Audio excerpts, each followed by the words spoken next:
اللہ الرحمن الرحیم۔ حضرت ابو بکر صدیق رضی اللہ تعالیٰ عنہ کا بیت المال سے وظیفہ۔ حضرت ابو بکر صدیق رضی اللہ تعالیٰ عنہ کے یہاں کپڑے کی تجارت ہوتی تھی اور اسی سے گزر اوقات تھا۔ جب خلیفہ بنائے گئے تو حسب معمول صبح کو چند چادریں ہاتھ پر ڈال کر بازار میں فروخت کے لیے تشریف لے چلے۔ راستے میں حضرت عمر رضی اللہ تعالیٰ عنہ ملے۔ پوچھا کہاں چلے؟ فرمایا بازار جا رہا ہوں۔ حضرت عمر رضی اللہ تعالیٰ نے عرض کیا کہ اگر تم تجارت میں مشغول ہو گئے تو خلافت کا کام کا کیا ہوگا؟ فرمایا پھر اہل و عیال کو کہاں سے کھلاؤں؟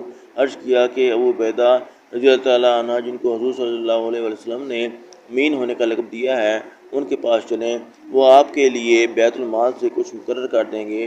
دونوں حضرات ان کے پاس تشریف لے گئے تو انہوں نے ایک مہاجری کو جو اوسطاً ملتا تھا نہ کم نہ زیادہ وہ مقرر فرما دیا۔ ایک مرتبہ بیوی نے درخواست کی کہ کوئی میٹھی چیز کھانے کو دل چاہتا ہے۔ حضرت ابوبکر صدیق رضی اللہ تعالیٰ عنہ نے فرمایا کہ میرے پاس تو دام نہیں کہ خریدوں۔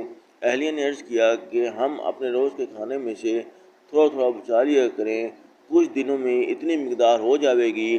آپ رضی اللہ تعالیٰ نے اجازت فرما دی۔ اہلیہ نے کئی روز میں کچھ تھوڑے سے پیسے جمع کیے۔ آپ نے فرمایا کہ تجربے سے یہ معلوم ہوا کہ اتنی مقدار ہمیں بیت المال سے زیادہ ملتی ہے، اس لیے جو اہلیہ نے جمع کیا تھا وہ بھی بیت المال میں جمع فرما دیا اور آئندہ کے لیے اتنی مقدار جتنا انہوں نے روزانہ جمع کیا تھا اپنی تنخواہ میں سے کم کر دیا۔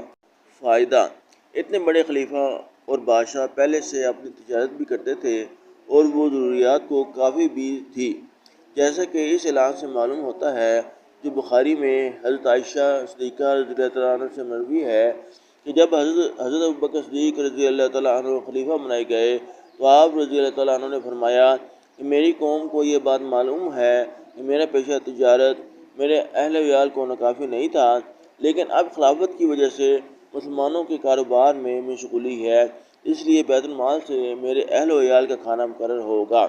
اس کے باوجود حضرت ابوبکر صدیق رضی اللہ تعالیٰ عنہ کا وصال ہونے لگا تو حضرت عائشہ رضی اللہ تعالیٰ عنہ کو وصیت فرمائی کہ میری ضرورتوں میں جو چیزیں بیت المال کی ہیں وہ میرے بعد آنے والے خلیفہ کے حوالے کر دی جائیں۔ حضرت انس رضی اللہ تعالیٰ عنہ فرماتے ہیں کہ آپ کے پاس کوئی دینار یا درہم نہیں تھا، ایک اونٹنی دودھ کی، وہ ایک پیالہ، ایک خادم تھا، بعض روایات میں اوڑھنا، ایک بچھونا بھی آیا۔ یہ اشیاء جب حضرت عمر رضی اللہ عنہ کے پاس نیابت میں پہنچی تو آپ نے فرمایا کہ اللہ تعالیٰ ابو بکر صدیق رضی اللہ تعالیٰ عنہ پر رحم فرمائے کہ اپنے سے بعد والے کو مشقت میں ڈال گئے۔